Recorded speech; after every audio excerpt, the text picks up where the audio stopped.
Kita mulai Ustaz ya. Baik. Baik, Assalamualaikum warahmatullahi wabarakatuh. Alhamdulillahirabbil alamin wassalatu wassalamu ala asyrafil anbiya'i wal mursalin wa ala alihi wa sahbihi ajma'in amma ba'du. Rabbi shrah li sadri wa yassir li amri wa hlul 'uqdatam min lisani yafqahu qawli. Alhamdulillah pada kesempatan kali ini di awal tahun 2023 kita bisa bertemu kembali dengan Ustadz Junaidi dalam kajian kitab Bulughul Maram yang insya Allah kajian kitab ini akan kita ikhtiarkan, kita kita niatkan sampai akhir, kira-kira gitu Ustadz ya. Dan pada kesempatan kali ini sudah masuk ke pertemuan ke-33 dan insya Allah di bulan ini, di bulan Januari nanti akan ada 2 pertemuan di tanggal 15 hari ini dan nanti di tanggal 29 juga. Baik, untuk mempersingkat waktu, silahkan kami berikan waktunya kepada Ustadz Junaidi untuk menyampaikan kajian kitabnya. Dipersilakan Ustadz. Baik. Assalamualaikum warahmatullahi wabarakatuh. Waalaikumsalam warahmatullahi wabarakatuh. Alhamdulillah. Wassalatu wassalamu ala habibina Rasulillah Muhammad ibn Abdullah wa ala alihi wa sahbihi wa man. Bersyukur kita di pagi hari ini di awal pekan awal 2023 ya kita dapat melanjutkan kajian ini. Salawat dan salam kepada baginda kita Muhammad sallallahu alaihi wasallam yang telah mengajarkan Islam ini kepada kita sebagai petunjuk dan rahmat bagi alam semesta. Jamaah IALK, rekan-rekan yang dirahmati Allah, mungkin sebagai pengantar singkat ya, bahwa perputaran waktu, perputaran hari ya, ini adalah salah satu sunnatullah. Ya, Allah menciptakan siang malam berganti adalah salah satu tanda juga kekuasaan Allah. Jadi bagi kita seorang muslim, pertukaran waktu, pergeseran waktu adalah salah satu kekuasaan Allah. Kita bisa pahami ya, bahwa nama Allah, nama Muhammad, Nabi Muhammad SAW tidak terputus. Karena di sini siang, di sana malam, di sini subuh, di sana baru ada yang isya. Terus berkumandang azan. Salah satu tanda kekuasaan Allah SWT. Juga merupakan ya, samping tanda kekuasaan Allah juga sunnatullah juga. Ketentuan Allah demikian. Allah perputarkan waktu ini. Tidak selamanya malam, tidak selamanya siang, dan berganti pekan, pekan berganti bulan, bulan berganti tahun.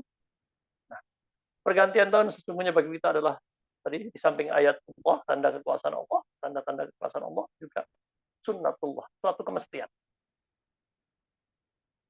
Maka tidak ada yang istimewa secara spesifik pergantian itu kecuali kita maknai dengan kebaikan-kebaikan. Rekan-rekan sekalian jamaah IALK yang dirahmati Allah, belum lagi lewat setengah bulan atau masih awal tahun ini kita sudah mendengar berita-berita di Jawa Timur umpamanya. Ya, di negara kita ini hal-hal yang tidak menunjukkan hal yang menggembirakan, umpamanya ratusan pelajar di salah satu kota di Jawa Timur ya, hamil di luar nikah.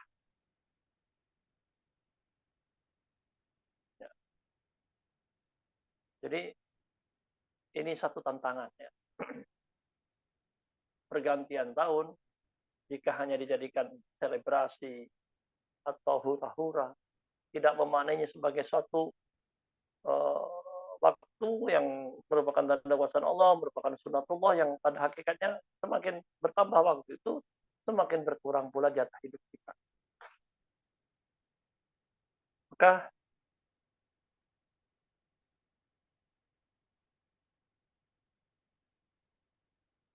menjadi kemestian karena waktu ini terus berputar dan berkurang jatah hidup kita untuk kita senantiasa memperbaharui taubat, memperbaharui amal kita yang telah lalu dengan taubat dan amal kita yang akan datang dengan resolusi, dengan harapan-harapan, target-target. Karena taubat yang disebutkan dalam banyak ayat, ya,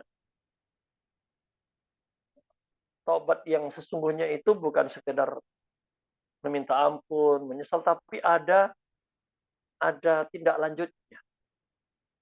Umpamanya dalam surat Al-Furqan, ketika menceritakan sifat-sifat ibadur Rahman, hamba Allah terkasih. Allah berfirman, "A'udzu minasyaitonir rajim, illa man tabah wa amana wa 'amila 'amalan shalihan." Taubat semakin menguatkan imannya, meneguhkan imannya, meningkatkan imannya, dan beramal soleh.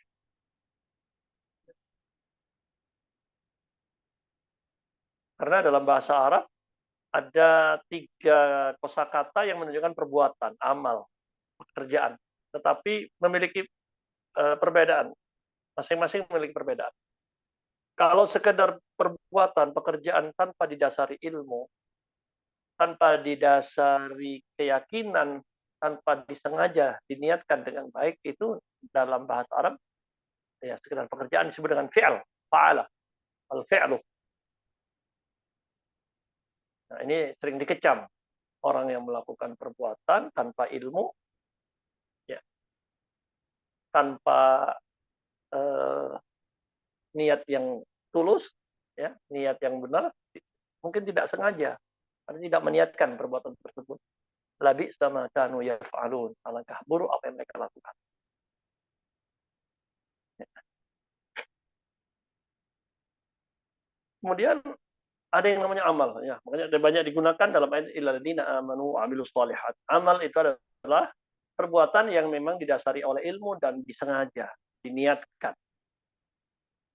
Ini menggunakan kata amal ya, wa amilus shalihat. Kemudian menggunakan kata ketiga yang juga berarti perbuatan adalah as-sun'ah, sana'ah, yasna'u. Ini perbuatan dilakukan dengan profesional, dengan itqan, dengan ihsan, dengan yang sebaik-baiknya.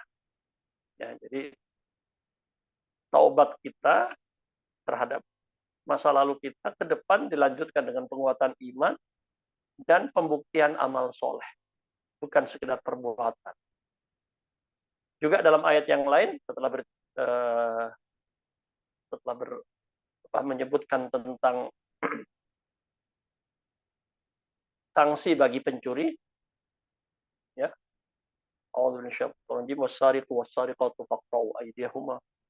orang laki-laki yang mencuri dan perempuan yang mencuri maka potonglah kedua tangan mereka. Ya.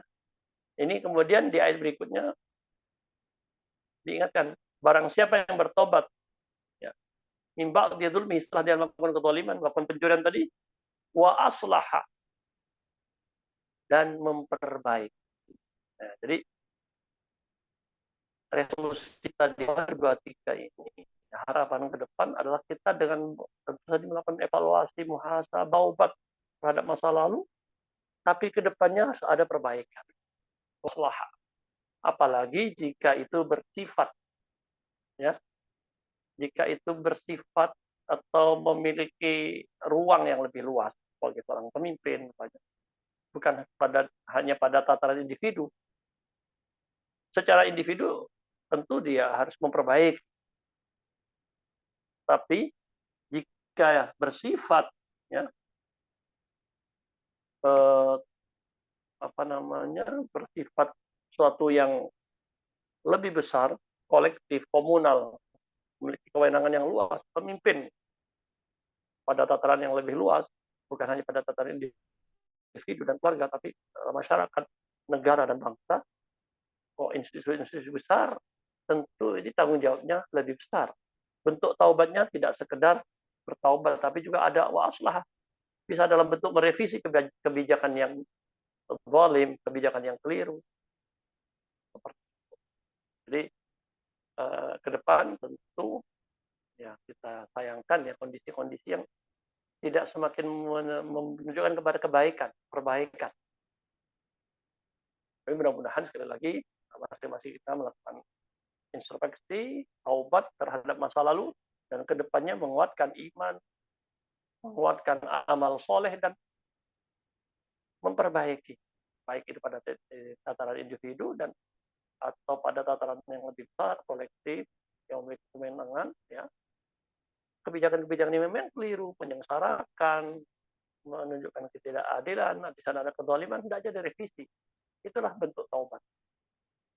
Sekali lagi mudah-mudahan kita semua di awal tahun ini mampu mendapatkan ampunan Allah dengan taubat kita yang tulus, dan menunjukkan bukti taubat kita ke depan dengan terus memperbaiki, meneguhkan iman, meneguhkan kualitas amal soleh kita, bukan hanya dari segi kuantitas jumlah, tapi juga kualitas, dan juga memperbaiki diri secara individual dan juga secara komunal, secara kolektif, ya. Mereka yang memiliki kewenangan ini terus memperbaiki, ya, kebijakan-kebijakan, peraturan-peraturan, hal-hal yang diambil. Kalau di sana ada hal-hal yang menzalimi, hal-hal yang merugikan, bentuk taubatnya adalah dengan wa aslah, memperbaiki, merevisi. Nah, mudah-mudahan kita semua dimudahkan oleh Allah untuk, ya, meneguhkan iman, memperbaiki amal soleh, dan memperbaiki diri dan semua hal yang terkait baik itu berupa sikap dan kebijakan. Allah Ta'ala alam, kita pengantar, mungkin bisa dilanjutkan, ya. Kita masuk sekarang masih babul masajid, yang selanjutnya bagian kedua, ya. Karena sebagiannya sudah kita ambil. Silakan kita masuk di hadis nomor 254, ya. Silakan yang ingin membacanya. Silakan teman-teman yang berkenan membaca.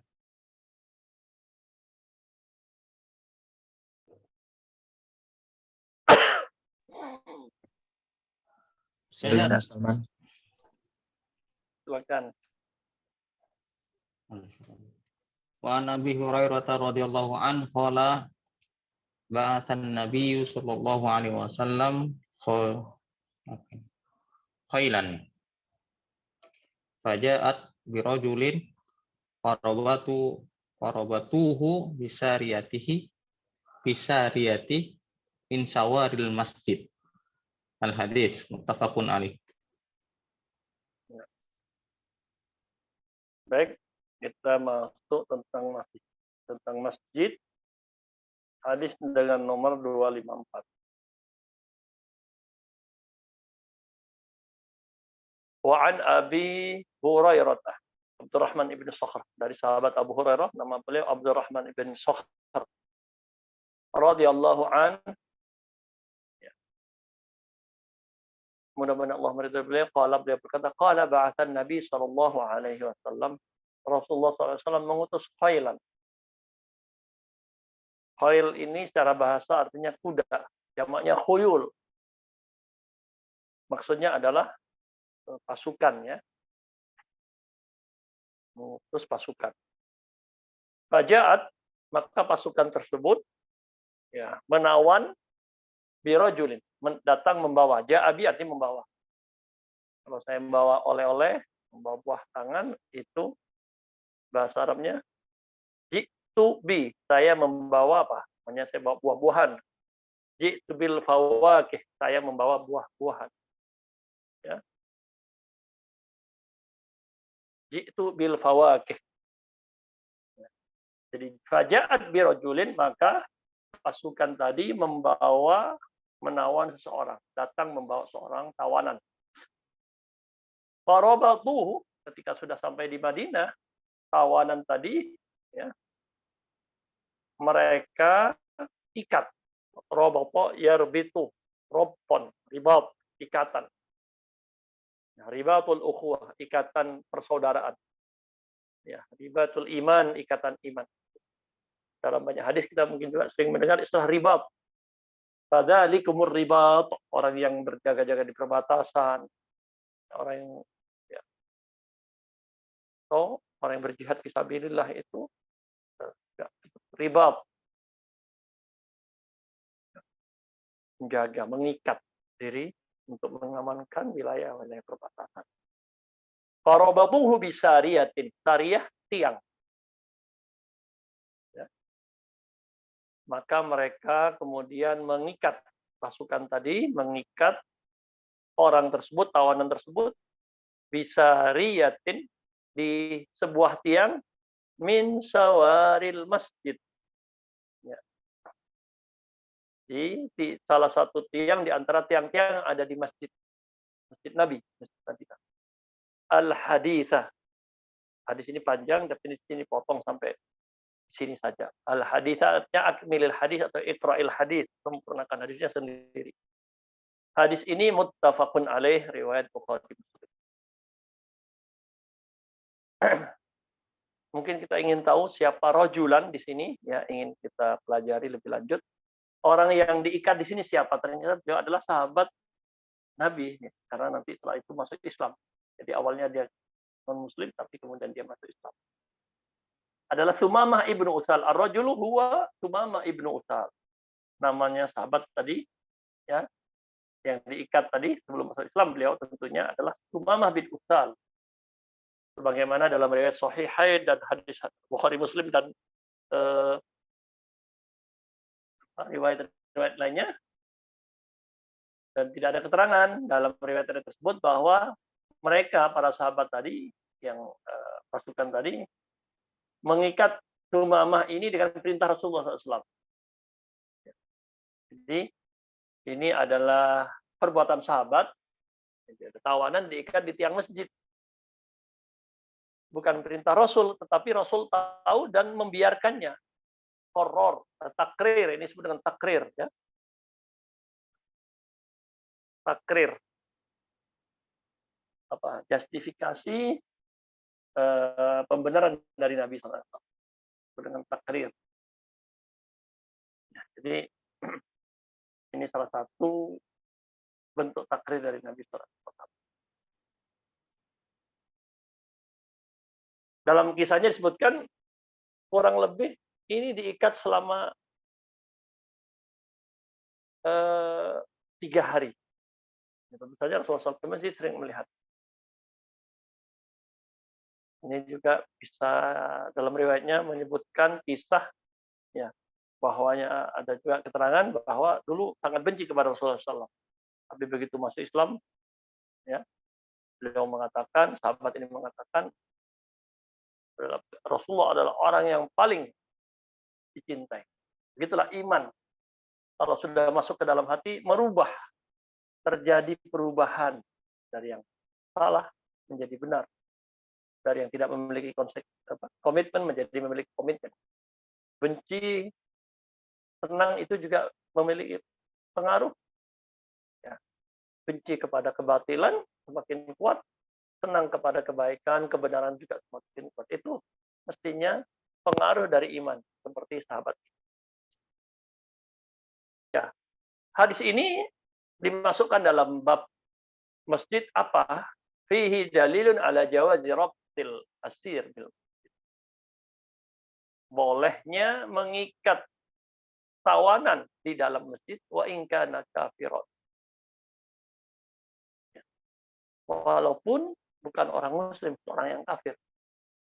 Jadi tentu saja masuknya seorang non-muslim, ya, ke dalam masjid untuk keperluan yang jelas. Tadi untuk ini lebih aman mungkin barangkali waktu itu belum ada semacam penjara khusus, ya, tempat khusus untuk itu, maka digunakanlah di masjid.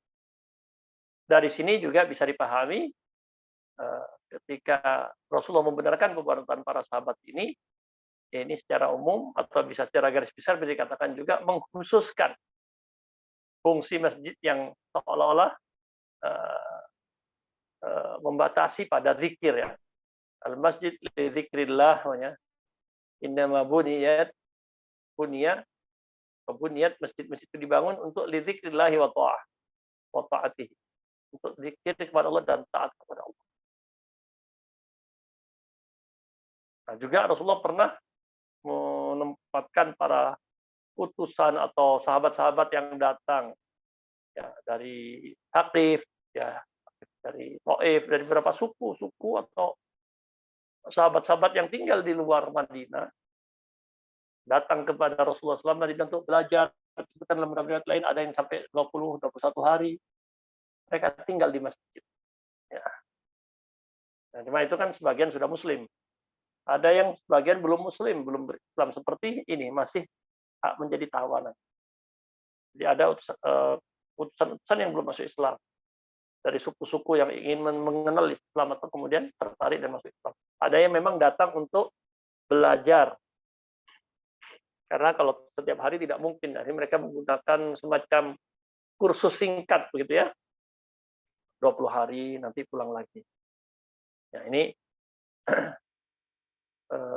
maksud dari hadis ini diletakkan dalam bab ya, dalam bab apa namanya?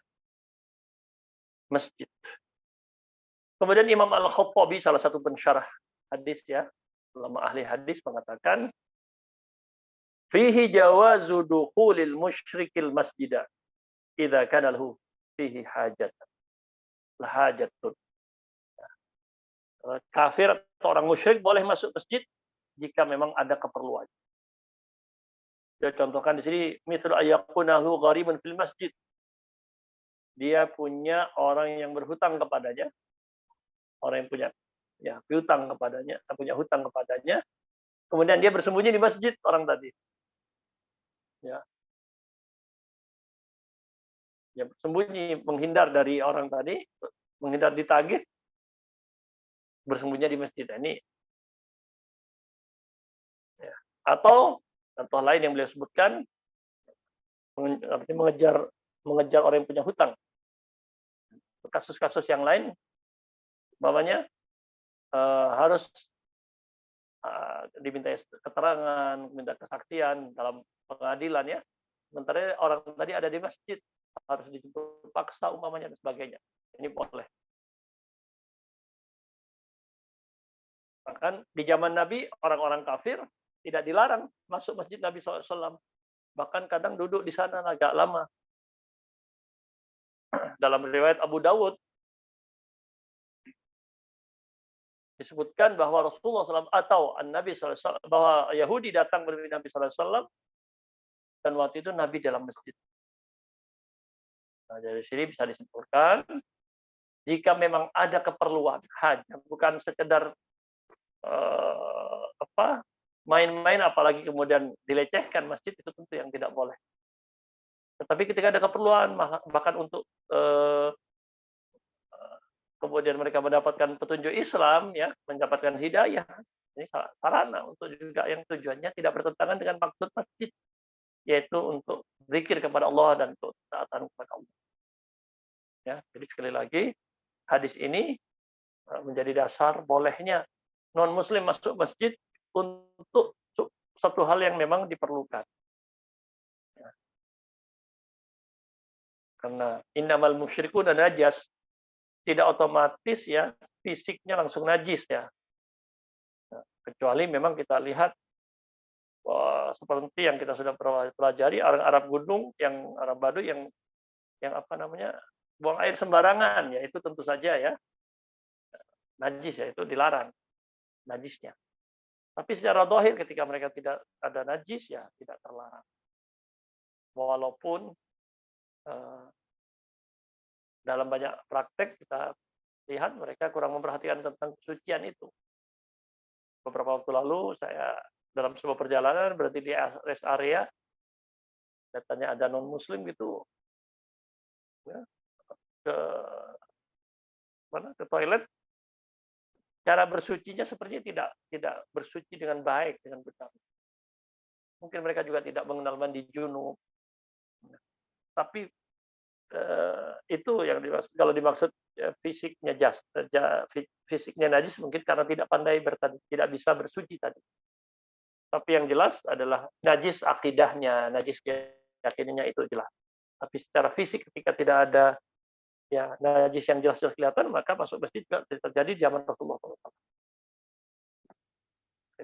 Baik, itu ya hadis yang ke-254. Berikutnya.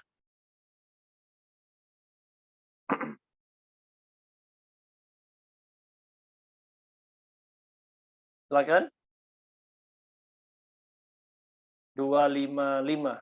Silakan. Silakan teman-teman yang berkenan membaca. Bang Kamil. Silakan, Bang Ridwan.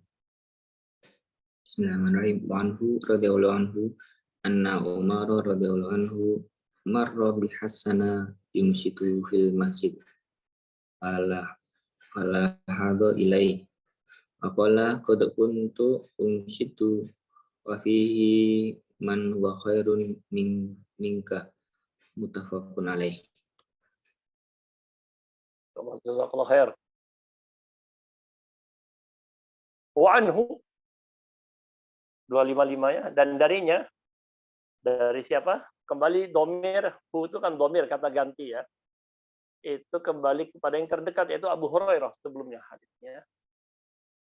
Wa anhu, dari Abu Hurairah radhiyallahu anhu, Abdurrahman bin Sakhar, anna Umar, bahwasanya sahabat Umar radhiyallahu anhu, marra ya.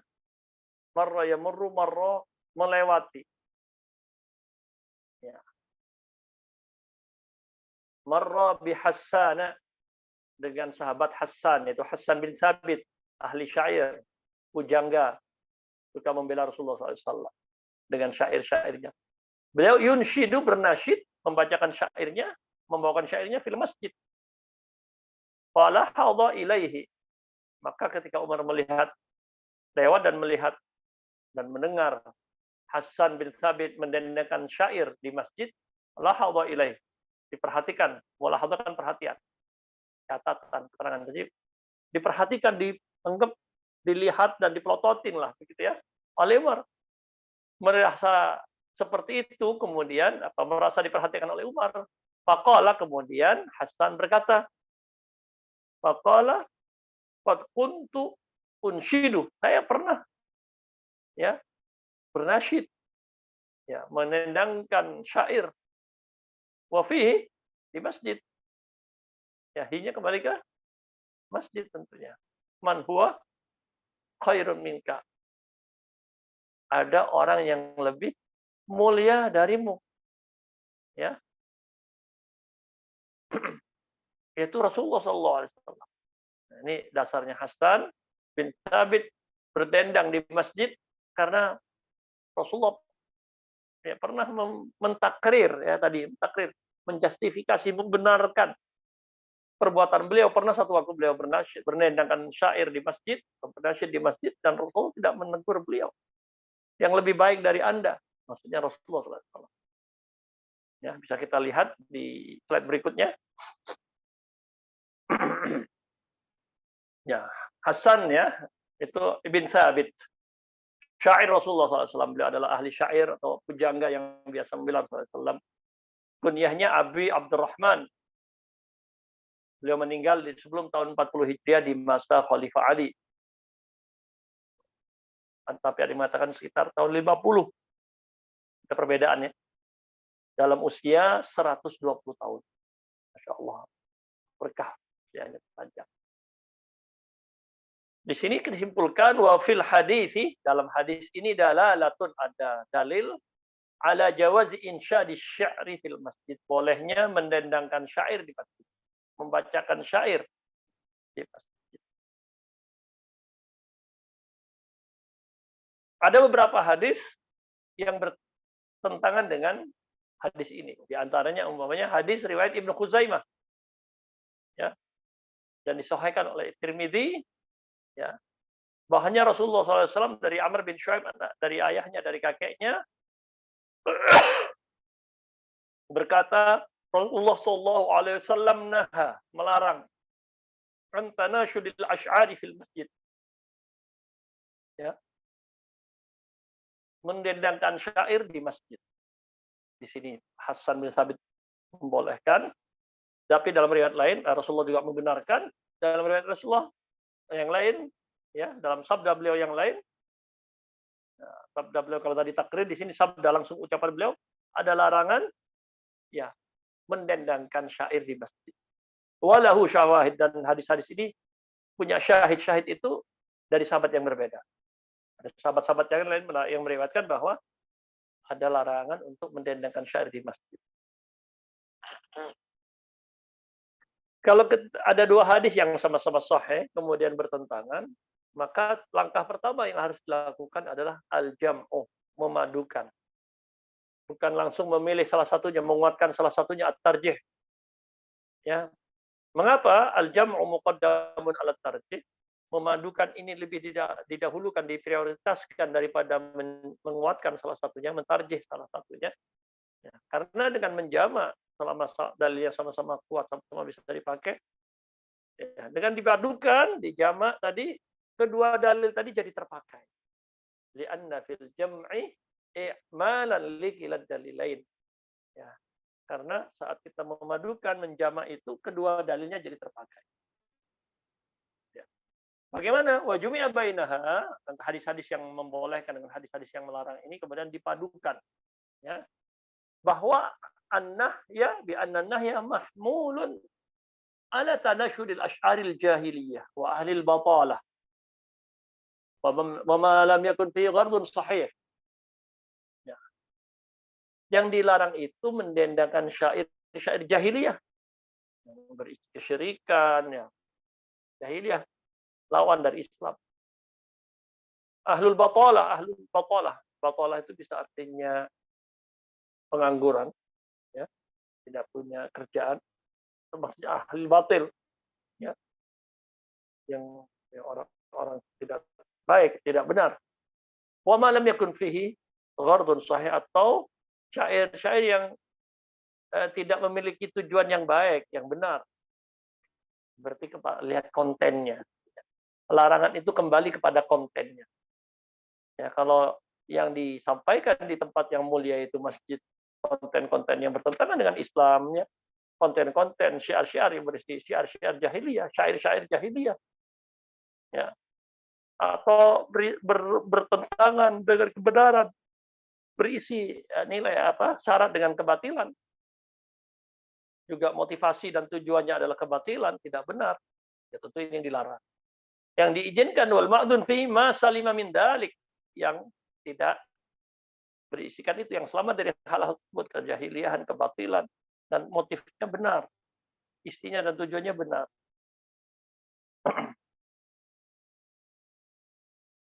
Kemudian ada syarat yang lain juga menyebutkan diizinkan itu di samping kontennya juga tidak sampai mengganggu orang yang sedang beribadah dalam masjid. Dari segi konten dan dari segi pelaksanaan. Itu ya, memadukan. Jadi ini dibolehkan karena kontennya benar dan pelaksanaannya tepat, tidak mengganggu orang yang sedang beribadah dalam masjid. Yang melarang tadi, Rasulullah melarang mendendangkan syair di masjid ketika kontennya tidak benar dan pelaksanaannya juga tidak tepat, mengganggu orang yang sedang sholat. Nah, ini mungkin perlu kita juga lakukan, ya, atau perlu kita juga selektif. Ya. Kita tahu di beberapa masjid, ya, jemaah sekalian, terutama di daerah-daerah, ya, sambil menunggu qomat, muadzin atau yang bertugas itu mendendangkan syair-syair dan terus sholawat, doa-doa dan sebagainya, ya, kan mendendangkan syair, ya, kontennya sih insya Allah baik, tetapi apakah pelaksanaannya tidak mengganggu, ini yang perlu umpamanya tidak perlu pakai mic keras, ya, atau kalau mungkin mic luar yang tidak mengganggu di dalam yang sedang beribadah. Kontennya udah benar, tapi ketika pelaksanaannya mengganggu, ini perlu tadi juga diingatkan oleh yang mengizinkan. Ya. Karena awalnya juga, nah, di antaranya mengapa ada bacaan-bacaan zikir itu daripada ngobrol, begitu kan? Karena lihat sekarang masjid-masjid juga yang tidak melakukan mendendangkan itu sholawat atau syair-syair itu, ya, yang kontennya baik, benar umpamanya, tetapi mereka mengobrol, bahkan kadang ngobrolnya keras mengganggu juga yang sholat, ini juga. Nah, makanya khairul umur awsatuha, kita kembalikan kepada hukum asal. Jadi maksudnya dulu baik daripada kemudian ngobrol mendingan mendendangkan syair, sholawat dan sejenisnya yang kemudian mengkondisikan kita untuk memuji Allah dan kemudian lebih siap menghadapi sholat daripada kemudian mengobrol yang mungkin obrolnya lebih banyak obrolan dunia, walaupun dalam riwayat lain juga disebutkan salah satu tanda kiamat, tanda akhir zaman, bahwa nanti kiamat pun akan menjadi tempat obrolan, termasuk obrolan tentang bisnisnya. Sampai di masjid pun obrolnya tentang bisnisnya, tentang dunia. Nah, maka ingin memberikan solusi dengan syair-syair tersebut. Tapi dalam pelaksanaannya tentu harus bijak agar tidak mengganggu yang sedang beribadah. Jadi saya dalam hal ini tidak melarang sama sekali kalau pelaksanaannya tepat. Kalau kemudian mengganggu, ini juga perlu direvisi tadi, perlu dimurojaah. Ya. Karena memang beberapa tempat saya perhatikan yang tidak mendendangkan itu, tapi ngobrol. Para jamaahnya itu yang juga kadang mengganggu yang sedang sholat. Maka yang tepat tentu saja, kalau tidak harus mengeraskan, ya, tapi diisi dengan hal-hal yang mengkondisikan untuk siap sholat, khusyuknya, tenangnya. Terus, wallahu alam, ini hadis kedua untuk hari ini. Ya, mungkin satu lagi, karena masih berkait ya. Nanti kalau ada diskusi setelah hadis yang ketiga ini. Silakan dilanjutkan lagi. Hadis nomor 256. Silakan dilanjutkan, Mas Ridwan.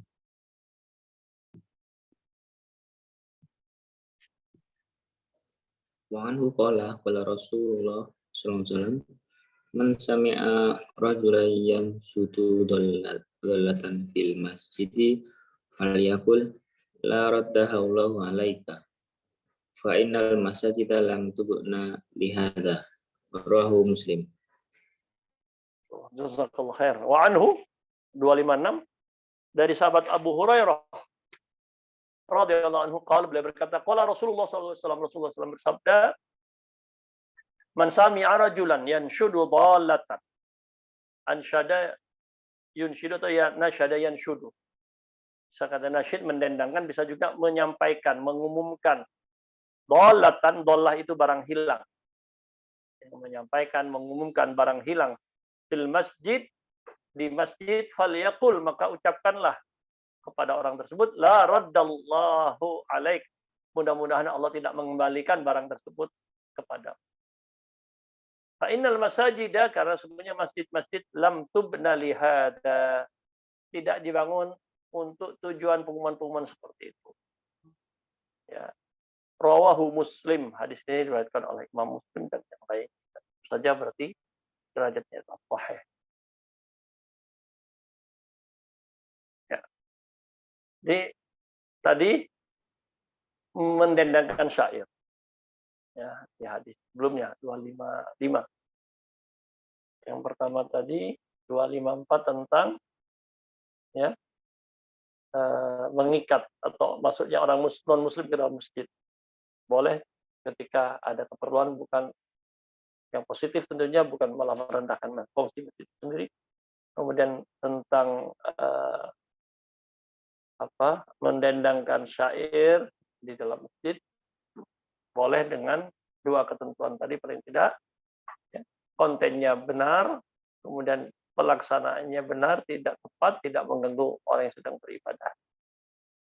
Kemudian di sini tentang terkait hadis 256 pengumuman barang hilang. Ya. Maka di sini disebutkan dalam hadis ini, dari hadis Abu Hurairah, jika ada orang yang mengumumkan barang hilangnya di masjid, maka ucapan kepadanya ini sanksi, bentuk sanksi. Ya, uqubatan lahu, sanksi kepada orang yang mengumumkan barang hilangnya di masjid. Diucapkan apa? Doakan, mudah-mudahan Allah tidak mengembalikan barang tersebut. Ya, zahirnya seperti itu. Zahirnya secara zahir diucapkan seperti itu. Dengan keras. Karena perintah ya. Falyaqul, hendaknya ucapkanlah. Nah, seolah-olah juga wajib. Karena al-asl fil amri lil wujub. Ya. Itu zahirnya seperti itu. Nanti seperti apa hukumnya kita akan kaji lebih lanjut. Fa innal masajida lam tubna li hadza, karena masjid-masjid ini tidak dibangun untuk keperluan tersebut, ya. Tapi dibangun apa? Untuk zikir kepada Allah, untuk melaksanakan sholat, ya, mengajarkan ilmu, atau muzakarah saling mengingatkan, muzakarah ya, saling mendakwahi, mengingatkan tentang kebaikan, tentang ilmu, hal-hal yang sajadat, yang ada hal-hal baru. Ya. Nah itu Rasulullah SAW tidak menutup apa namanya pintu gitu ya. Orang bertanya, tidak pernah menutup diri, ya, ya, hanya untuk kepentingan yang jelas, gitu ya. Nah, ini. Jadi secara zahir hadis ini dulu ala tahrimis soal an, ya, an dhalatil hayawan fil masjid. Jadi pengumuman barang ini kenapa contohnya hewan zaman itu kan kendaraannya hewan gitu ya. Pokoknya pengumuman telah hilang onta ini, telah hilang atau saya kehilangan onta diminta diumumkan. Bertanya nih tentang ya dia bertanya minta diumumkan disampaikan apa kendaraannya telah hilang, ontanya hilang. Ya. Berarti ada isyarat bahwa kehilangan di masjid itu sudah dari dulu ya. Ya. Di sini apakah juga yang lain-lain ya termasuk kalau dulu kendaraan. Jadi kalau kendaraannya mobilnya, motornya, sekarang sepedanya hilang, ini yang dimaksud hadis ini secara zahir ya. Berikutnya pertanyaannya, apakah yang lain masuk selain kendaraan seperti bawa tasnya, laptopnya gitu ya? Ya. Tentu dikatakan jawabannya adalah masuk, walaupun awalnya untuk kendaraan, tetapi barang-barang itu ilatnya sama, sebabnya sama. Gitu. Ya, karena masjid bukan dibangun untuk pengumuman, tapi untuk zikir dan seterusnya.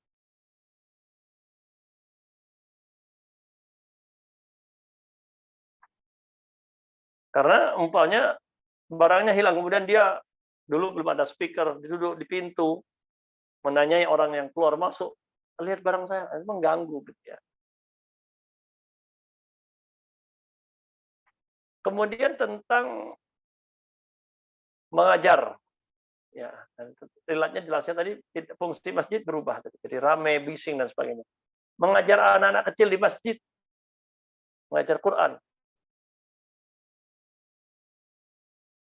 Ya. Kenapa ada perbedaan pendapat di sini? Karena anak kecil tidak bisa mengontrol suaranya, ganggu orang yang beribadah di masjid.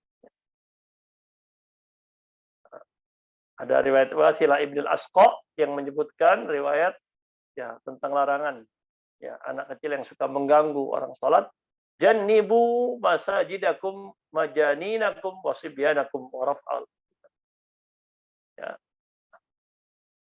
Jauhilah ya oleh kalian masjid-masjid kalian dari orang-orang gila kalian, dari anak-anak kalian, dan mengangkat suara-suara kalian. Ini diriwayatkan oleh Abdul Razak ya, dan Imam Tabrani dalam Mu'jamul Kabir, juga Ibnu Majah. Jadi maksudnya tadi menjauhkan anak dari masjid yang mengganggu ya. Hanya ketika dia membawa perlu diperhatikan agar tidak terkena larangan di sini. Ini tentu saja yang intinya tadi ya dari awal ya. Pertama itu tentang apa tadi? Hadis 254 tentang mengikat ya. Kira-kira mengganggu tidak atau membawa najis tidak, ini jadi tentang kembali ke fungsi dan kehormatan masjid. Oh tidak, dia tidak sembarangan pipisnya terusnya, walaupun muslim boleh. Kemudian mendendangkan syair, selama tadi kontennya benar dan tidak mengganggu orang yang beribadah di masjid, bolehkan. Kemudian ada larangan apa tadi? Mengeraskan masjid, mengeraskan suara ya, mencari barang, mengumumkan barang, kendaraan, tas dan sejenisnya. Nah, itu tidak diperbolehkan karena zahirnya seperti itu larangannya, bahkan didoakan agar tidak kembali barang tersebut tidak bisa ditemukan ya.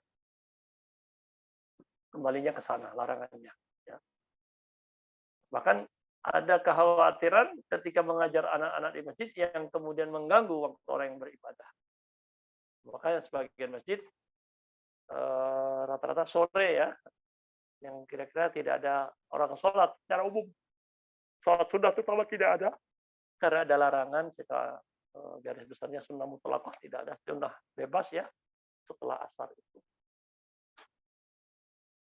Baik, itu 256 ya, tentang kaitannya tadi mendendangkan dan mengeraskan suara dengan pengumuman-pengumuman. Maka itu perlu diperhatikan, di sini intinya mengganggu. Ya. Kalau kemudian memberitahu bukan mencari barang hilang ya, tapi bukan ditemukan, sama fungsinya tadi, jangan sampai mengganggu orang yang sholat. Ya. Baik, kita lanjut atau ada pertanyaan sampai di sini? Silakan yang ada pertanyaan teman-teman semua. Kalau ini Ustaz, di beberapa masjid itu pengumuman-pengumuman itu termasuk banyak Ustaz. Apakah pengumuman barang hilang itu barang yang hilangnya di luar lalu diumumkan di masjid, atau barang yang ketinggalan di masjid itu diperbolehkan lah gitu Ustaz untuk ngumumin? Karena itu kayak lazim aja kalau di Indonesia di berbagai masjid ya Ustaz ya. Ya, kalau melihat ilatnya tadi kan mengganggu orang yang sholat dan tidak sesuai dengan fungsi masjid. Ya, kalau kira-kira itu tidak terdapat ilat itu, karena ada kaidah juga al-hukmu yaduru ma'ala illati wujudan wa adaman. Hukum itu tergantung kepada ilatnya, sebabnya, ya, ilatnya. Wujudan ketika ada malah menjadi ada hukum itu. Kalau tidak ada hukumnya, tidak ada ilatnya, maka hukum itu jadi tidak ada. Wujudan wa adaman. Di sini kalau pengumumannya memang mengganggu orang sholat, banyak, berisik, ya. Nah, tadi biasanya kalau mengumumkan barang hilang jarang ya. Yang ada barang ditemukan tadi. Maka tentu tadi kalau gambarannya di zaman dulu tuh orang yang hilang itu akan duduk di pintu masjid bertanya kepada orang yang datang, yang masuk dan orang yang keluar, kamu menemukan ini enggak? Nah, itu yang mengganggu akhirnya, berisik dan mengganggu orang yang beribadah. Nah, di sini kalau memang ada kebutuhan dan tidak mengganggu ini, dengan ilatnya tidak ada. Seperti larangannya juga tidak ada hukum, ya. Nah, ada ilatnya disebutkan fa innal masajida la tubna li hadza, karena masjid tidak dibangun untuk itu. Nah, jadi innal masajida ada ilat yang disebutkan. Kalau apa namanya tadi mengumumkan barang hilang, ini juga akan banyak gitu nanti kan, menunggu orang banyak. Tapi kalau ditemukan biasanya ada yang mencari dan terus jangan sampai mengganggu sekali begitu. Ya. Jadi saya cenderung tidak masalah karena memang ilatnya demikian, tetapi sekali lagi tetap harus bijak. Saat orang tidak sedang beribadah ya, baik mengaji, sholat, dan tentu tidak dijadikan secara umum tujuan fungsi masjid takutnya beralih, itu yang dikhawatirkan, dari tempat ibadah menjadi tempat pengumuman.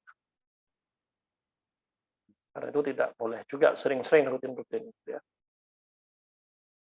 Wallahu alam. Jadi kita kembali ke kaidah al-hukmu yaduru ma'al illati wujudan wa adaman. Hukum itu berputar bersama ilat, artinya kalau ada ilatnya, ada sebabnya, maka ketika ilat itu ada, wujud, ada sebabnya, menjadi ada hukum itu. Di sini kalau dia mengganggu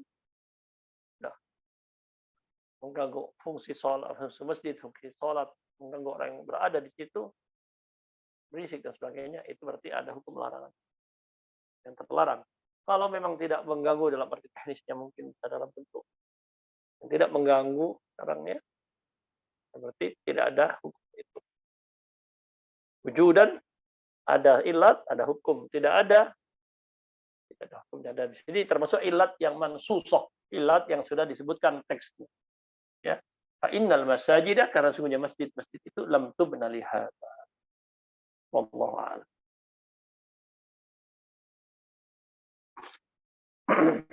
Baik, Ustaz.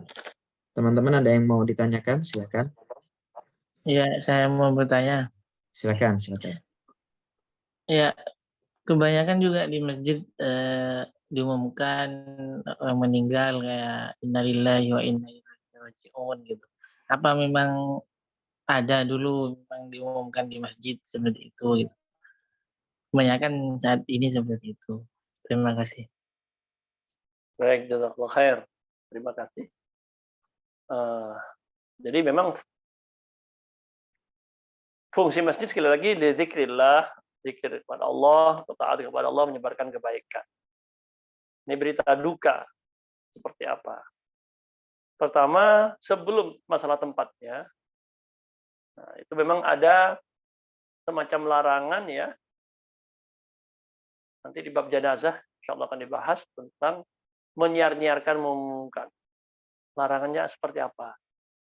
Tentu dengan maksud ya agar seolah-olah orang hebat gitu ya, harus diketahui. Makanya kita ini wajar-wajar saja. Khairul umur, yang terbaik itu wasat, pertengahan ya. Perkara itu jangan berlebihan. Itu maksud dari larangan itu. Ya. Jadi sebelum masalah tempatnya, memang ada larangannya juga. Semua dikasih tahu di bawah. Ingin menunjukkan kehebatan dan seterusnya. Orang hebat ini. Terus di media massa, di mana-mana. Yang wajib perlu diberitahu itu adalah memang untuk pelaksanaan kifayahnya gitu ya. Itu kalau tidak diberitahu kan tidak tahu siapa yang mengurus kifayahnya, fardu kifayah. Itu yang wajib diketahui. Nah, dan itu perlu terlaksana tentu. Siapa yang akan membantu kalau tidak diberitahu? Tapi jangan berlebihan, itu larangannya seperti itu. Nah, tentang di masjid kembali, apakah itu mengganggu orang yang sedang sholat atau juga dua tadi poinnya ya. Apakah itu mengganggu orang yang sedang beribadah, dan yang kedua apakah menghilangkan fungsi dan tujuan utama dibangunnya masjid. Kalau tidak, tadi kembali ke ilatnya tadi, tidak ada berarti hukumnya tidak masalah. Kalau ada berarti jadi masalah karena ada larangan, ada ilatnya. Wallahu a'lam.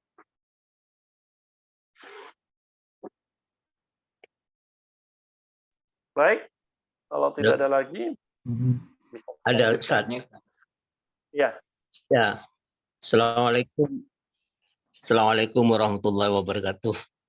Waalaikumsalam warahmatullahi wabarakatuh. Saya pernah mendengar dan membaca buku itu Ustaz, bahwa Nabi dan para sahabat itu memusatkan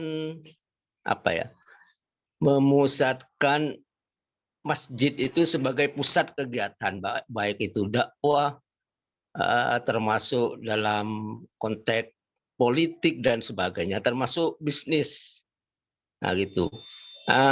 Pertanyaan saya, bolehkah di masjid itu digunakan sebagai, tadi ada berapa larangan Ustaz ya, apakah larangan itu hanya menyangkut saat beribadah saja yang tidak bisa? Karena kalau dilihat dari fungsi masjid itu kan sebagai pusat kegiatan umat Islam sebetulnya. Nah, seperti pengembangan ekonomi kerakyatan misalnya. Dari fungsi kas masjid, kita jadikan sebuah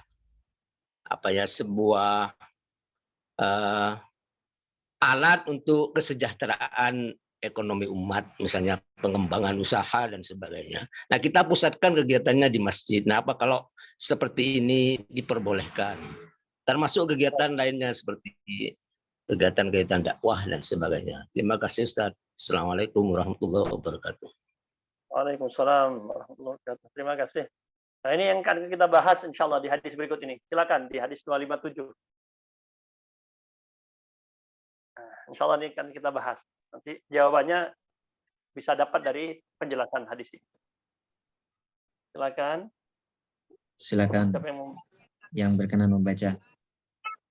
Pak Agus mungkin, Pak Agus Sugiono. Ya, terima kasih Ustaz.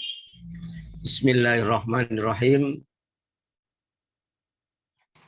Wa Nabi Hurairah anna Rasulullah sallallahu alaihi wasallam qala idza ra'aitum may yabi'u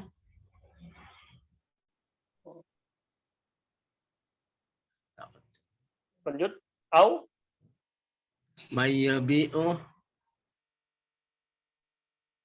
Lanjut. Au. Langsung nomornya itu nomor 1 catatan kaki saja, Pak. Lanjut. Au. yabta'u fil masjidi faqula la arba Allahu tijarataka rawahul Nasa'i wa Tirmidzi wa hasanahu. Ya. Wa an Abi Hurairah, dari sahabat Abu Hurairah radhiyallahu anhu, anna Rasulullah sallallahu alaihi wasallam qala, maksudnya baginda Nabi Muhammad sallallahu alaihi wasallam bersabda, idza ra'aitum, jika kalian melihat man, orang yang yabi'u, ya, yang menjual, ya. Dalam riwayat lain di catatan kaki itu nomor 1 ada yabi'. Man itu kan juga huruf syarat, makanya sukun ya, majzum, dibuang ya-nya. Man yabi', ada dua-duanya berarti. Siapa yang bermakna alladzi atau orang yang, ada yang bermakna man, kalau di majzum dibuang ya-nya yabi' dan disukunkan itu berarti syarat. Barang siapa yang ya menjual, au yabta'u atau membeli, jadi jual beli ya, fil masjid, di dalam masjid, faqulu, maka ucapkanlah kepada orang tersebut, la arbahallahu tijaratak, mudah-mudahan Allah tidak membuat bisnismu beruntung, jual belimu beruntung. Rawahun Nasa'i, hadis ini diriwayatkan Imam Nasa'i, wa Tirmidzi, dan Imam Tirmidzi, wa hasanahu, dan dihasankan oleh Imam Tirmidzi. Dalam catatan kaki nomor 2, pemvalidasi kitab Bulughul Maram menyebutkan Syekh Mahir Al-Fahal, ya, bahwa hadis ini diperselisihkan ukhtulifa fi waslihi wa irsalihi. Ada yang mengatakan mausul sampai kepada Nabi, ada yang mengatakan secara lengkap, tidak ada yang terputus, ada yang mengatakan mursal, irsal mursal, ya. Hadis mursal itu salah satu hadis dhaif karena terlompati sahabatnya. Jadi ada rawi, ya, yang tidak menyebutkan sahabatnya. Ya. Di sini itu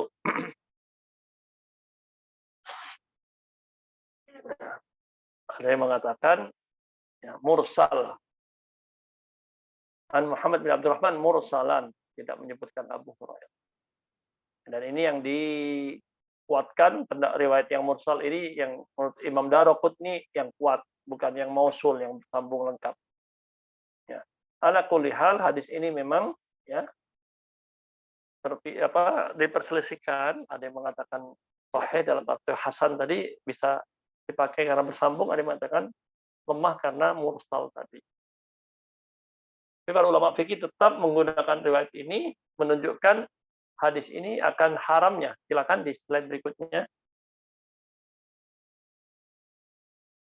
Fihi dalalatun ala tahrimil bai'i wasyira', haramnya jual beli fil masjid, dalam masjid. Wa annahu yajibu ala man ra'a dzalik, wajib bagi orang yang melihat hal tersebut. Fihi, jual beli dalam masjid, yaqulu likulli minal ba'i wal mushtari, mengatakan kepada orang yang menjual dan yang membeli, la arbahallahu tijaratak, mudah-mudahan Allah tidak memberikan keuntungan pada bisnismu, pada jual belimu, transaksimu.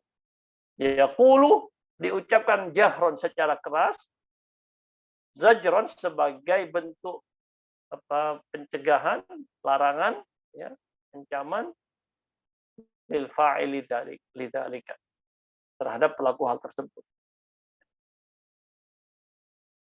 Ilatnya kembali apa? Larangan ini di dalam masjid, sekali lagi ya.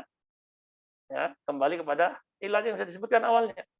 Fa innal masajida lam tubna li hadza, karena masjid tidak dibangun untuk jual beli. Ya. Wa hal yan'aqidu al-bai', larangannya yang tidak boleh, tapi transaksinya benar enggak?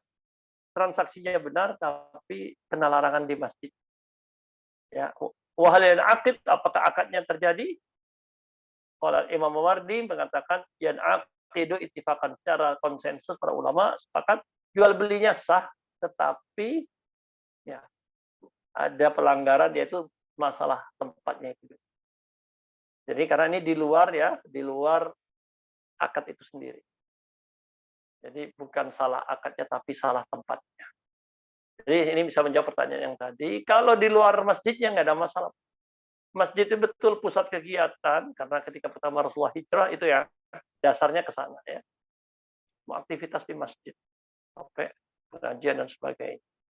Nah, nanti juga kalau ada yang latihan perang, latihan pedang ya. Ya. Jadi pengembangan ekonomi umat, kerakyatan dan sejenisnya bisa berpusat di masjid, betul, bisa.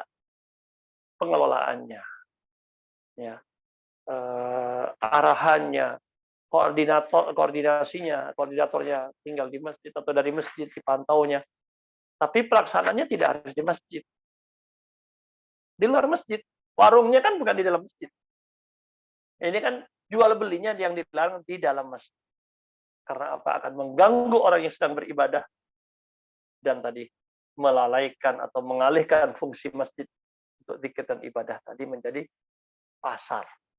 Sementara pasar kemarin tempat yang juga dikatakan tempat yang terburuk di muka bumi ini pasar, tempat terbaik masjid. Artinya tidak ketemu pasar dengan masjid. Ya. Kalau jual belinya online, nah ini pertanyaan, ya kan? Transaksinya online boleh tidak di dalam masjid?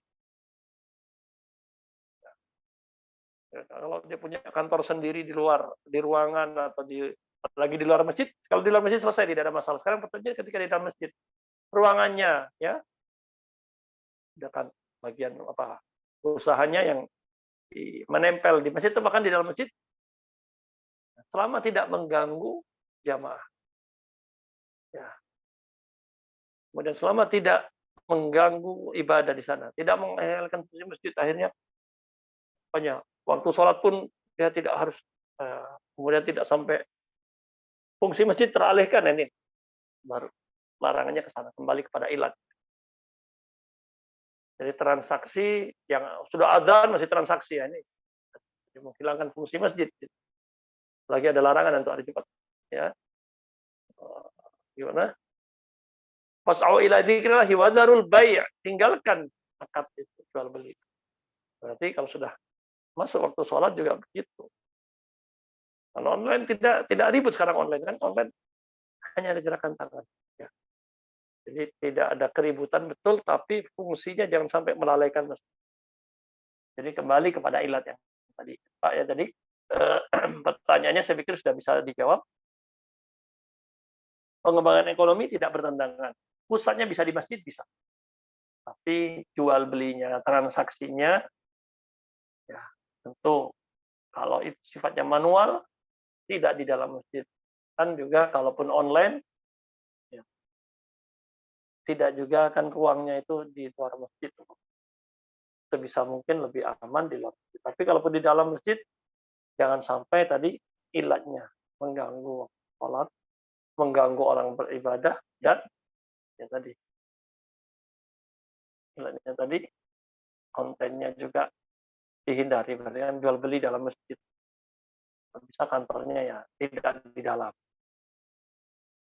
Itu saya pikir lebih selamat, walaupun kalau berbicara tentang tujuannya tidak, tadi jangan sampai berarti ya saat sholat, saat ini harus berhenti, kemudian tidak ada kegaduhan yang mengganggu orang yang sholat. Ya, Allah Ta'ala alam, karena dalam prakteknya memang walaupun dulu jual belinya manual, yang dilarang itu dalam masjid. Kalau dalam jual beli yang kan sekarang orang jual online juga mengeluarkan suara, ini kan bisa menjadi mengganggu kan. Lagi sedang iktikaf ya, hari iktikaf karena mau lebaran, rata-rata penjual online yang laris-larisnya kan perempuan, ibu-ibu, bisa jadi suaranya mengganggu. Oh, pakai headset, ya, earphone, ya. Kalau saat iktikaf itu tidak berlaku itu, karena iktikaf untuk beribadah. bukan untuk jual beli ya. Itu makanya saya tetap lebih menyarankan walaupun online diusahakan di luar masjid kantornya itu. Karena nanti akan bisa jadi mengganggu fungsi sholat. Tapi tidak sama sekali berarti otomatis terlarang ya. Nah, tujuannya tadi atau ilatnya tadi bisa jadi tidak terpenuhi gitu ya. Untuk menjadi terlarang. Tapi menghindari hal-hal yang bisa jadi mengganggu, maka lebih baik tetap di luar. Wallahu taala a'lam.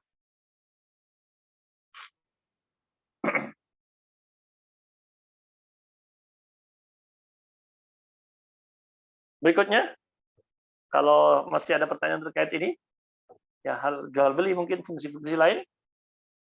Nah, kita kalau tidak ada masuk ke tema berikutnya.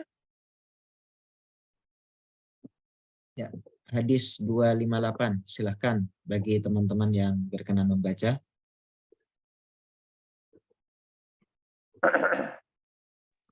Silakan. Silakan, Mas Wa'an Ridwan. Hakim bin Hizam radhiyallahu anhu qala qala Rasulullah sallallahu alaihi wasallam la tuqamu hududu fil masajid la yastaqatu fiha rahu Ahmad wa Abu Dawud bi sanadin dhaifin. Baik, ya. Hadis ke-258 Wa'an Hakim ibnu Hizam, ya. Hakim ibnu Hizam ini sahabi, seorang sahabat termasuk Ashraf Quraisy. Ashraf itu bangsawannya Quraisy, ya. Semasa Islam desa jahiliyah atau setelah masuk Islam. Masuk Islamnya agak belakangan di tahun Fathu Mekah. Tapi usianya cukup panjang, sekitar 100 tahun beliau hidup, 120 tahun, di sana. Hidup sekitar 120 tahun, ya. 60 tahun di jahiliyah, 60 tahun di Islam. Insyaallah, separuh-separuh. Tapi walaupun demikian kita perlu ingat hadis yang mengatakan al-Islamu yahjubu ma qablahu. Kalau kan separuh-separuh nggak mesti juga ya.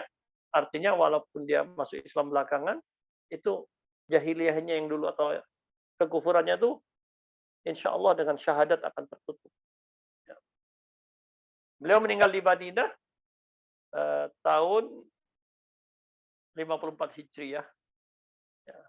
Memiliki 4 anak, semuanya juga sahabat. Masya Allah usianya panjang. Putra-putra beliau ada 4 orang, ada yang namanya Abdullah, ada yang namanya Khalid, ada yang namanya Yahya, ada yang namanya Hisham. Ini semuanya sahabat atau orang-orang Islam. Tidak mesti sahabat ya, jadi tidak bertemu Nabi, tapi dalam keterangan disebutkan karena 60 tahun hidup ya di masuk Islam Fathu Mekah dan anak-anaknya juga masuk Islam. Berarti mereka semuanya sahabat, sahabiyun kulluhum, mereka semuanya sahabat. Masya Allah. Walaupun belakangan, tapi kalau kemudian Islamnya baik kan juga bisa mengalahkan, ya kan? Walaupun tentu kalau secara derajat ya keutamaan tentu sahabat-sahabat yang senior lebih utama. Tetapi tidak menutup kemungkinan ya ada individu-individu secara global seperti itu. Tapi ada individu-individu yang bagus Islamnya, keluarganya yang baik, ya bisa jadi nanti naik lagi levelnya. Baik, itu dari sahabat Hakim bin Hizam radhiyallahu an, beliau berkata, qala Rasulullah sallallahu alaihi wasallam, Rasulullah bersabda, la tuqamul hududu fil masajid. Jangan kalian lakukan hudud, pelaksanaan hukum-hukum Allah yang sudah ada ketentuannya dalam Al-Quran dan hadis, ada teksnya secara rigid dalam Quran dan hadis, itulah hudud. Wala yustaqadu fiha. Jangan juga ya dilaksanakan kisos, balasan itu di qawat ya. Yustaqad dilaksanakan pelaksanaannya ya fiha di masjid. Artinya hadis ini, tetapi kata Ibnu Hajar dalam riwayat yang qala al-musannif fi talkhis la ba'sa bi isnadihi. Di sini beliau menghukumi rawahu Ahmad, hadis riwayat Imam Ahmad atau Abu Dawud, dan Abu Dawud bi sanadin dhaif, sanadnya dhaif. Dan ini justru oleh pentahqiq di sini karena ada rawi ya.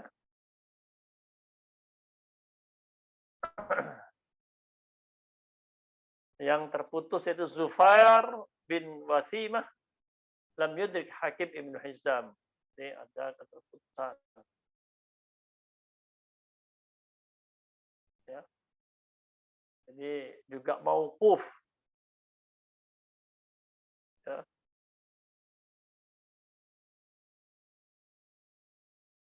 Dan ada jalan lain, ya. Rawinya juga bermasalah, yaitu Al-Abbas Ibn Abdurrahman Al-Madani.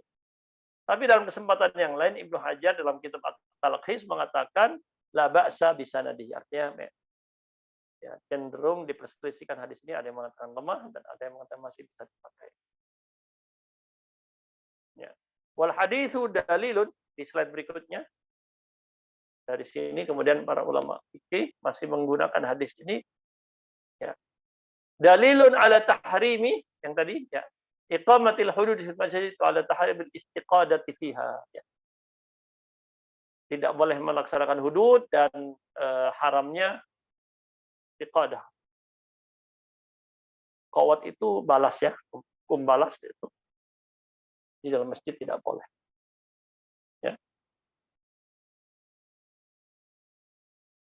Jadi menuntut balas di masjid juga tidak boleh. Saya pikir ini bisa dipahami sesuai dengan ilat yang tadi. Kalau kemudian menjadi tempat ini kan kadang histeris dan seterusnya mengganggu. Yang boleh adalah di luar, bukan di dalam masjid. Dan itu yang dilaksanakan, ya. Saya pernah melihat di Madinah itu, ya di luar, di halaman masjid. Kan memang kalau rajam dan sebagainya kan diperintah untuk disaksikan. Wal yashhad 'adzabahuma. Ta'ifatun minal mu'minin. Harus bukan diam-diam, harus dilihat di tempat terbuka. Di depan halayak. Tapi sekali lagi bukan di dalam masjid, di luar masjid. Bisa di halamannya. Nanti akan ada darah, ya, yang berpotensi mengotori masjid. Kemudian ada teriak-teriakan, ada pingsan, histeris, mengganggu fungsi masjid. Ini hadis 285. Ya. 258, ya. Kita lanjutkan. Tadi larangan melaksanakan hudud karena juga bertentangan dengan ilatnya. Ya. Masjid untuk zikir, untuk ibadah ini akan bisa jadi potensi mengotori. Ya, mana akan kalau darah yang banyak bisa najis. Dan alhamdulillah. Bisa juga berpotensi mengganggu. Di fungsi sholat bisa terlalaikan juga. Fungsi masjid, ya, bisa terganggu juga. Silakan 259. Silakan bagi yang berkenan membaca 259 hadis ke 259.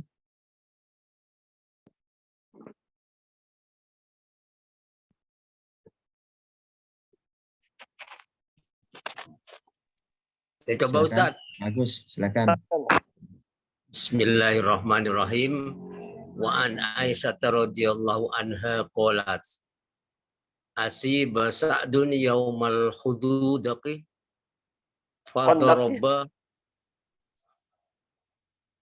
khandaqi fadaraba alaihi Rasulullah sallallahu alaihi wasallam khaymatam fil masjidi liya'udahu min qaribin muttafaqun alaih.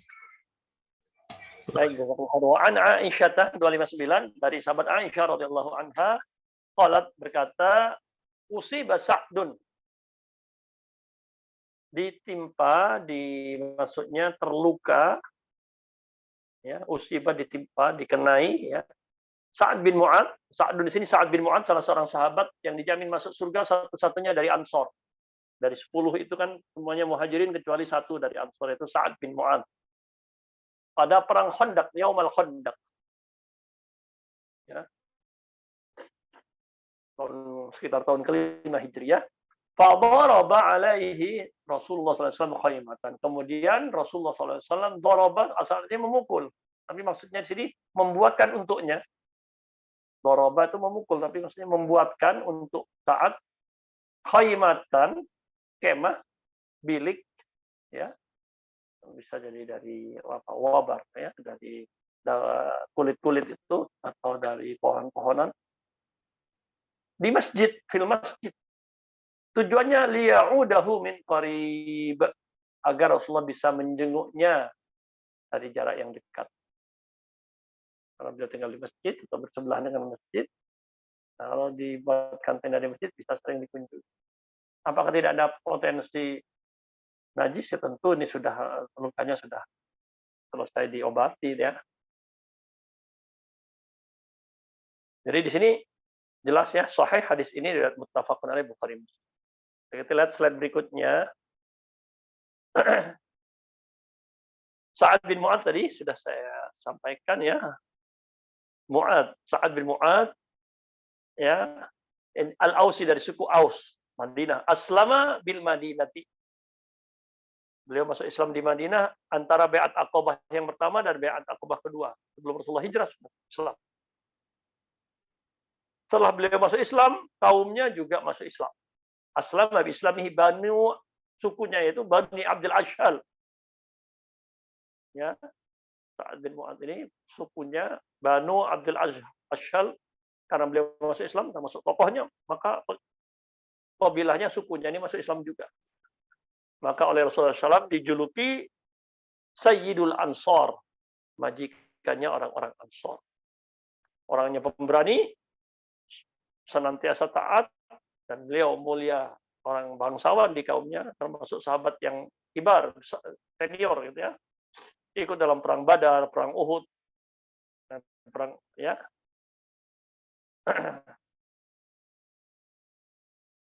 Beliau terluka dalam perang Badar, dalam perang Khandaq, darah terus, ya. Dan meninggal kurang lebih setelah 1 bulan setelah itu, dari lukanya tersebut. Ya, bulan Dzulqa'dah tahun ke-5 Hijriah. Dari sini bisa disimpulkan fihi dalalatun, dalam hadis ini ada dalil akan jawazi an-naumi fil masjid, tidur di masjid. Karena dibuatkan macam tenda tadi, bilik di masjid, wa baqa'il marid fihi, dan orang yang sakit juga tinggal di masjid.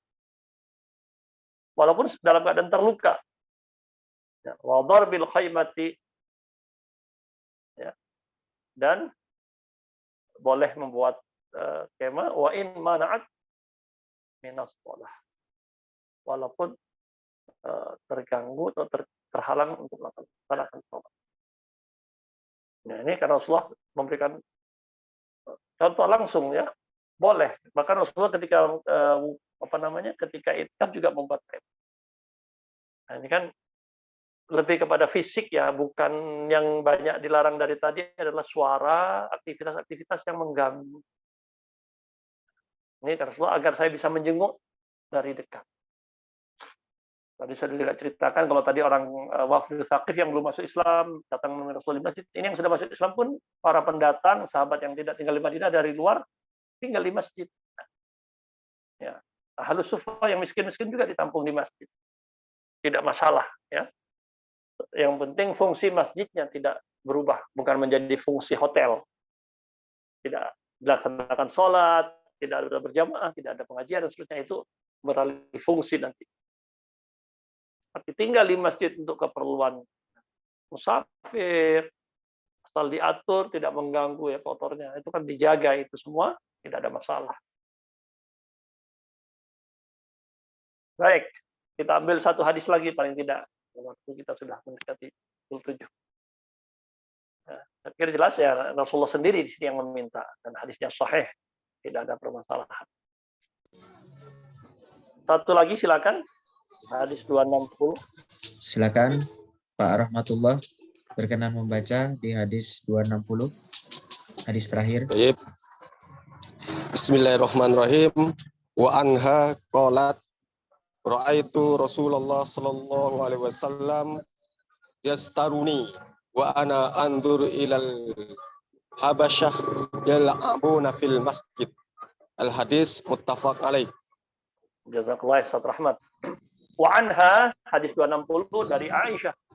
Dhamirnya kembalikan terdekat Aisyah radhiyallahu anha qalat beliau berkata, "Ra'aitu Rasulullah sallallahu alaihi wasallam." Pada satu kesempatan saya melihat Rasulullah sallallahu alaihi wasallam yasturuni sambil beliau menutupi aku. Tadi yasturuni, kata roh yasturu sekitar ya.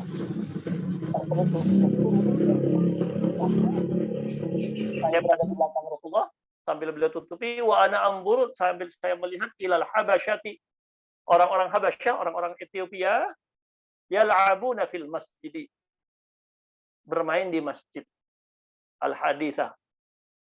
Hadisnya panjang dan di sini silakan lengkapi sendiri hadisnya, baca sendiri. Hadis ini muttafaqun alaih Bukhari Muslim.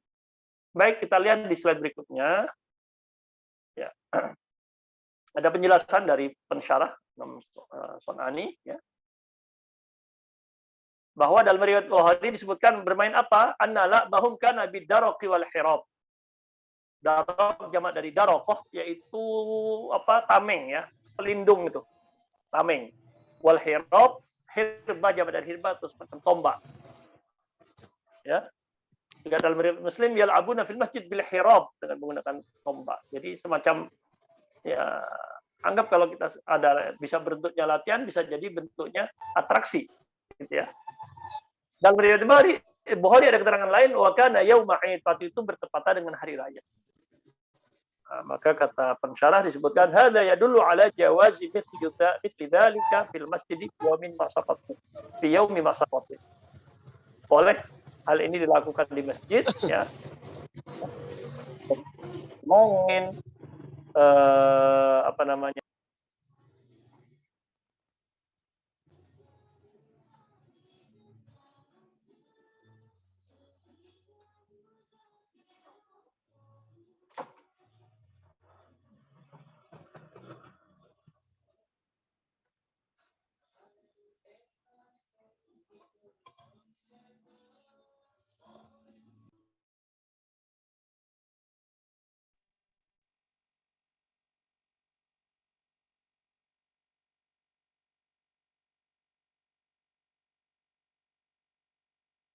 Ustaz masih ke mute Ustaz tadi Ustaz. Iya ya, baik. Masih mute ya. Sekarang gimana? Sudah? Terdengar? Sudah aman Ustaz. Ya.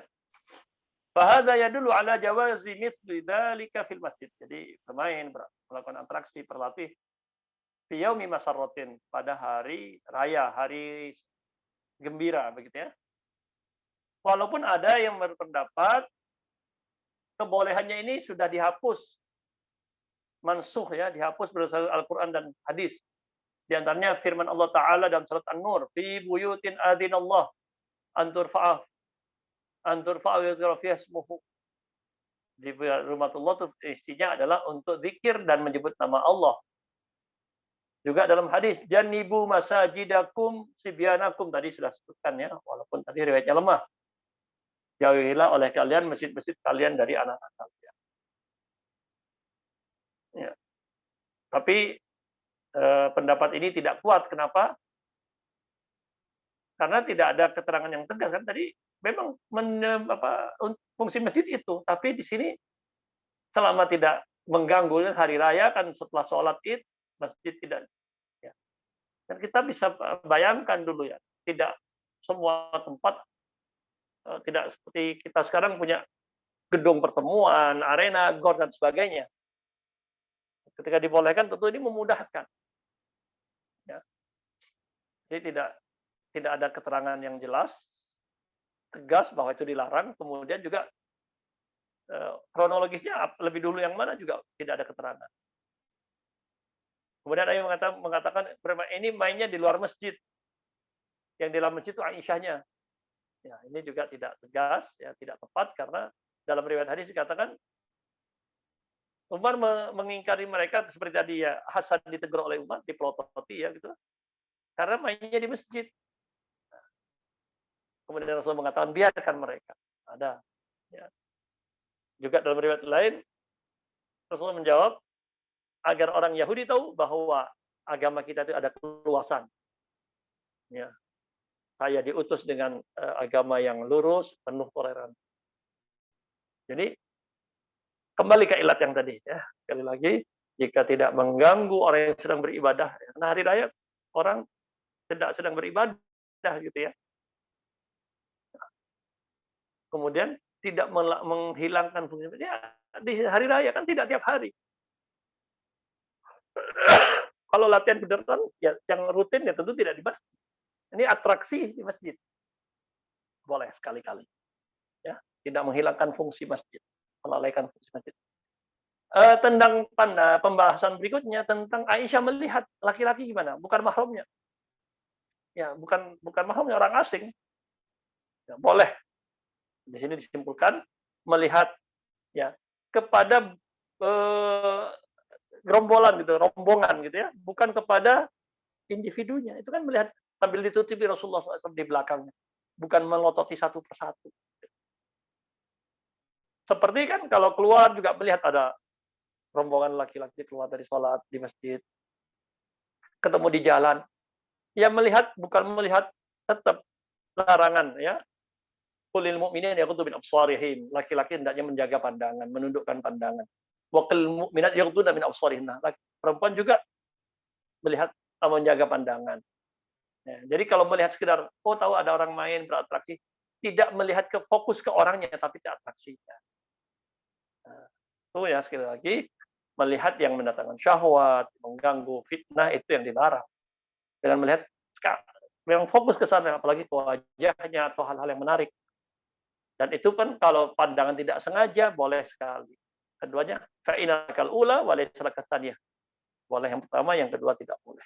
Wallahu taala alam. Ini kita sampai di 260 Alhamdulillah ala kulli hal. Walaupun saya siapkan sampai 263, tapi waktu yang terbatas ya. Kita sampai pada pukul 7. Insyaallah mudah-mudahan bisa dilanjutkan pada pekan yang akan datang. Baik.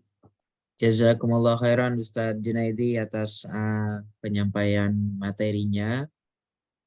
Dan Bapak Ibu sekalian, insya Allah pertemuan berikutnya insya Allah akan kita laksanakan di tanggal 29 Januari 2023 di waktu yang sama, di hari yang sama. Gitu. Gimana Ustadz?